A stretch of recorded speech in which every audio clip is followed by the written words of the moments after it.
নয় করে 50তম বছরে 223-এর পল্লী সার্বজনীন দুর্গাপুজো এই অঞ্চলে প্রত্যেকটি মানুষের আশীর্বাদ সহযোগিতাকে পাথর করে যে ভাবনায় তারা ভাবিত হয়েছে, যেটা আজকের সমাজে খুব বেশি জরুরি। বিশ্ব শান্তি, প্রত্যেকটা মানুষের মধ্যে অশান্তি, পাড়ায় পাড়ায় অশান্তি, এটা করতে করতে চলে যাচ্ছে দেশ, রাজ্য, বিদেশ, বিভিন্ন জায়গায়। সারা পৃথিবীটা যেন অশান্তিতে পড়ে আছে।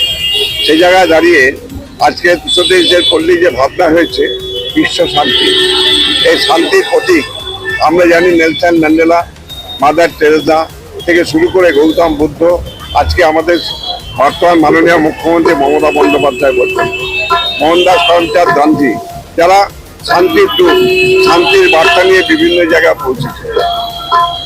তাই এই বিশ্ব শান্তি আজকে আমাদের খুব জরুরি।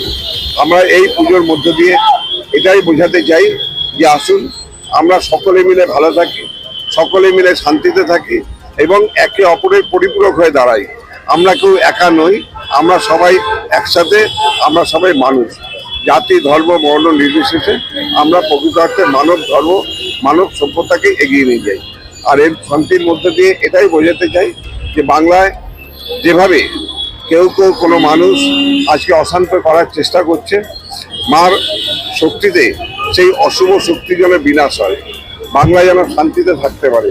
আমরা এই শান্তির মধ্যে দিয়ে এটা বোঝাতে চাই যে বাংলার মধ্যে শুধু তাই নয়, ভারতবর্ষের মুখে যে জাতপাতের লড়াই হচ্ছে, ধর্মে ধর্মে বিভেদ হচ্ছে, এটা একটা অশান্তির বাতাবরণ তৈরি হচ্ছে। তাই এগুলো বিভেদ ভুলে যাই। মা মহিষাসুর মর্দিনী, মা অশুভ শক্তি বিনাশ করে, সেই অশুভ শক্তিগুলো বিনাশ করে বাংলা তথা ভারতবর্ষের মানুষকে শান্তিতে বসবাস করার সুযোগ করে দিক। শান্তি যেন বিরাজ হয় এবং বাংলা যেন ভারতবর্ষকে পথ দেখায় এবং আগামী দিনে বাংলা তথা ভারতবর্ষ আগামী দিনে বিশ্বকে পথ দেখায়। প্রথমে সবাইকে জানাই শারদীয়ার শুভেচ্ছা। আজকে আমাদের 223-এর পল্লীর আনুষ্ঠানিক উদ্বোধন হলো, মাননীয় মহানাগরিক তিনি উদ্বোধন করলেন।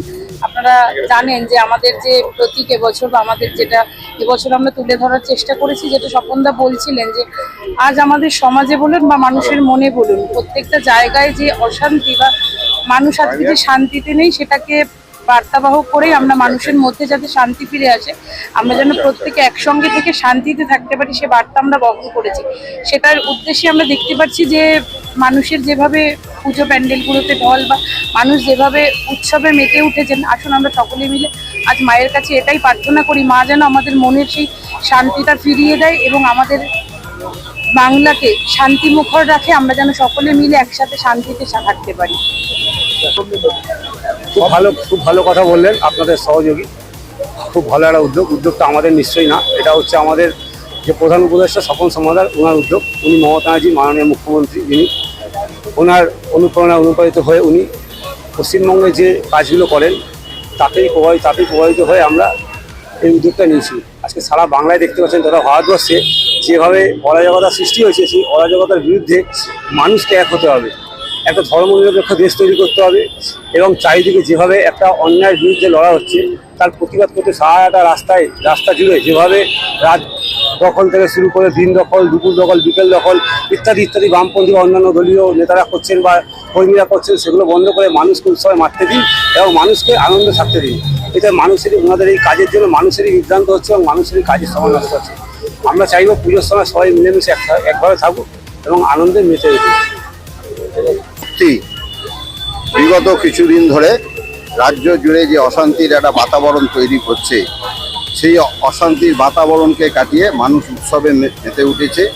আজকের বিভিন্ন মণ্ডপের মানুষের যে ঢল নেমেছে, এতেই বোঝা যায় যে মানুষ এই অশুভ শক্তিকে তাড়িয়ে শুভ শক্তিকে আনতে চায় এবং মাকে মা যে আগমনী বার্তা দিচ্ছে, শান্তির আগমনী বার্তা, আমরা মণ্ডপে মণ্ডপে মাকে পুজো করে সেই অশুভ শক্তিকে তাড়াবো এবং আগামী দিন পশ্চিমবঙ্গের মানুষকে আরও শান্তিতে, আরও সুস্থভাবে বাস করার একটা সুযোগ আমরা তৈরি করে দেবো, যার মাথায় রয়েছেন আমাদের মাননীয় মুখ্যমন্ত্রী মমতা বন্দ্যোপাধ্যায় এবং আমাদের এই অঞ্চলে যার কথায় আমাদের সমস্ত যুবকরা যাকে অভিভাবক হিসাবে দেখে সেই স্বপন সমাদার আছেন আমাদের পৌরমাতা পাপিয়া ঘোষ বিশ্বাস এবং আজকের এই অঞ্চলে যুব সমাজের নয়নের মণি এই পূজার উদ্যোক্তা।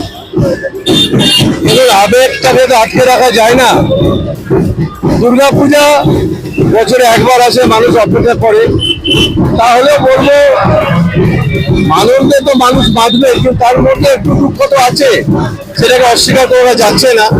তাহলে দুর্গাপুজোকে মানুষকে তো আটকে রেখে দেওয়া যাবে না, সবাই ঘরে পুজো কাটুক।